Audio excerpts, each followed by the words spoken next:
بلکہ یہ انجام کے اعتبار سے تمہارے حق میں بہتر ہی بہتر ہے۔ ان میں سے ہر شخص نے جتنا کچھ کہا تھا اسی کے مطابق گناہ ہوا، اور ان میں سے جس نے اس طوفان میں سب سے زیادہ حصہ لیا عبداللہ بن ابی، اسے زیادہ سخت سزا ملے گی۔ جب تم لوگوں نے یہ بات سنی تھی تو مسلمان مردوں اور مسلمان عورتوں نے اپنے آپس والوں کے ساتھ نیک گمان کیوں نہ کیا، اور زبان سے یہ کیوں نہ کہا کہ یہ صریح جھوٹ ہے۔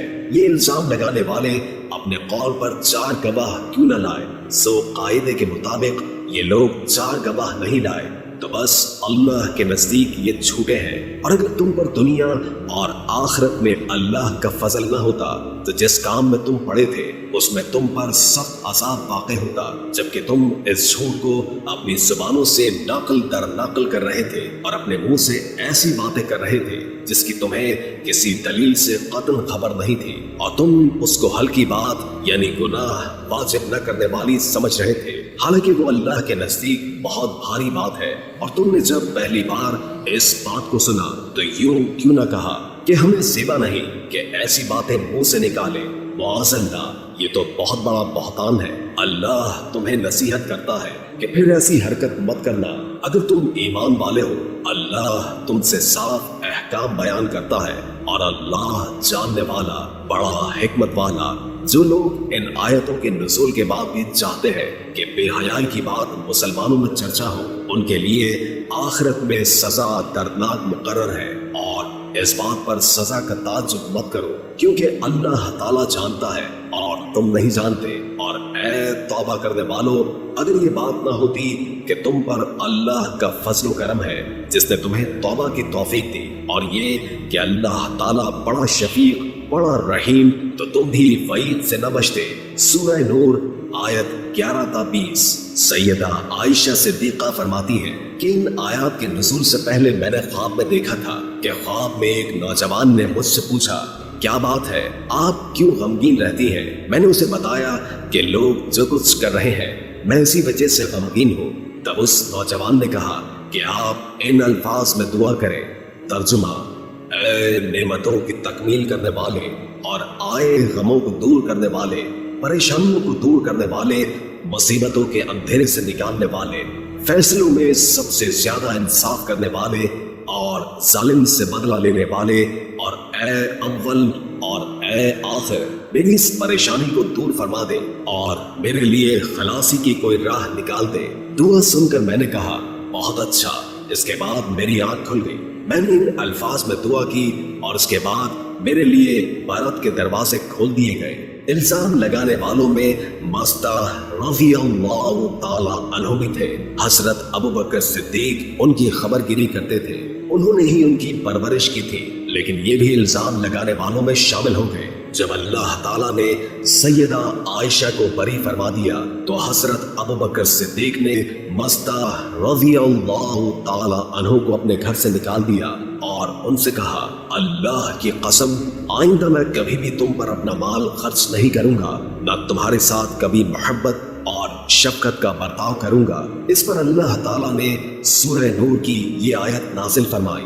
ترجمہ: اور جو لوگ تم میں دینی بزرگی، دنیاوی وسعت والے ہیں، وہ قرابت داروں کو اور مسکینوں کو اور اللہ کی راہ میں ہجرت کرنے والوں کو نہ دینے کی قسم کھا بیٹھے، بلکہ چاہیے کہ معاف کر دے اور درگزر کرے۔ کیا تم یہ بات نہیں چاہتے کہ اللہ تمہارے قصور معاف کر دے؟ بے شک اللہ تعالیٰ غفور الرحیم ہے۔ اس آیت کے نزول پر حضور نبی کریم صلی اللہ علیہ وآلہ وسلم نے حضرت ابوبکر صدیق سے فرمایا، کیا تم اس بات کو پسند نہیں کرتے کہ اللہ تمہاری مغفرت کر دے؟ حضرت ابوبکر صدیق رضی اللہ تعالی عنہ نے عرض کیا، اللہ کی قسم، میں یقیناً چاہتا ہوں کہ میری مغفرت ہو جائے۔ پھر وہ مستہ رضی اللہ تعالی عنہ کے پاس گئے، ان کا جو وظیفہ بند کر دیا تھا اس کو پھر سے جاری کر دیا، نہ صرف جاری کر دیا بلکہ دگنا کر دیا، اور کہا کہ آئندہ میں کبھی مستہ کا خرچ بند نہیں کروں گا۔ انہوں نے اپنی قسم کا کفارہ بھی ادا کیا۔ ناظرین، اب ہم آپ کو شعبان کی 15ویں رات کے بارے میں بتاتے ہیں۔ شعبان کی 15ویں رات شب برات کہلاتی ہے، یعنی وہ رات جس میں مخلوق کو گناہوں سے بری کر دیا جاتا ہے۔ تقریباً 10 صحابہ کرام سے اس آیت کے متعلق احادیث منقول ہیں۔ حضرت عائشہ صدیقہ رضی اللہ تعالی عنہا فرماتی ہیں، شعبان کی 15ویں شب کو میں نے رسول کریم صلی اللہ علیہ وآلہ وسلم کو اپنی آرام گاہ میں موجود نہ پایا تو میں نے انہیں تلاش کیا۔